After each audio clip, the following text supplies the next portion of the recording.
Hi everyone, నేను మీ cancer doctor Dev. Welcome to episode 6 of series of hope. Doctor గారు, మా కోడలు క్యాన్సర్ వచ్చింది, లేదంటే మా అబ్బాయి క్యాన్సర్ వచ్చింది, వాళ్ళు యూజ్ చేస్తున్న ప్లేట్లో మేము రీయూజ్ చేయొచ్చా, లేదంటే వాళ్ళు వాళ్ళ పిల్లలతో కలిసి ఆడుకోవచ్చా, వాళ్ళని ముట్టుకోవచ్చా, లేదంటే వాళ్ళని ముద్దు పెట్టుకోవచ్చా, వాళ్ళతో కలిసి పడుకోవచ్చా, ఇలాంటి క్వశ్చన్స్ మా ఓపిడిలో చాలా కామన్గా అడుగుతుంటారండి. అలాంటి వాళ్ళ కోసమే ఈ వీడియో.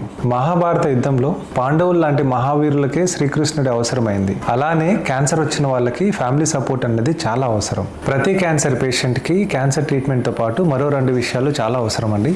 ఒకటి ఆత్మస్థైర్యం మరియు ఫ్యామిలీ సపోర్ట్. ఏ క్యాన్సర్ పేషెంట్కైనా ఫ్యామిలీ సపోర్ట్ ఉంటే డెఫినెట్గా ఆ అవుట్కమ్స్ అనేది బాగా ఉంటాయి. సో అందుకని చెప్పేసి ప్రతి ఫ్యామిలీను వాళ్ళ ఇంట్లో ఎవరికైనా క్యాన్సర్ వస్తే సపోర్ట్ చేయడం అనేది వెరీ వెరీ ఇంపార్టెంట్. సో ఫైనల్గా చెప్పేది ఏంటంటే, ఎవరికైతే క్యాన్సర్ ఉందో వాళ్ళతో పాటు మనం కలిసి ఆడుకోవడం వల్ల, లేదంటే కలిసి మనం తినడం వల్ల, కలిసి పడుకోవడం వల్ల క్యాన్సర్ సోకదండి. ఇన్ఫ్యాక్ట్ మనం వాళ్ళతో ఎక్కువ టైం గడిపితే వాళ్ళ ఆత్మస్థైర్యం పెరుగుతుంది. ఆ విధంగా మనం వాళ్ళ క్యాన్సర్ క్యూర్ అయ్యేదానికి, క్యాన్సర్ ఫైట్ చేయడానికి మనము సహాయపడతాం.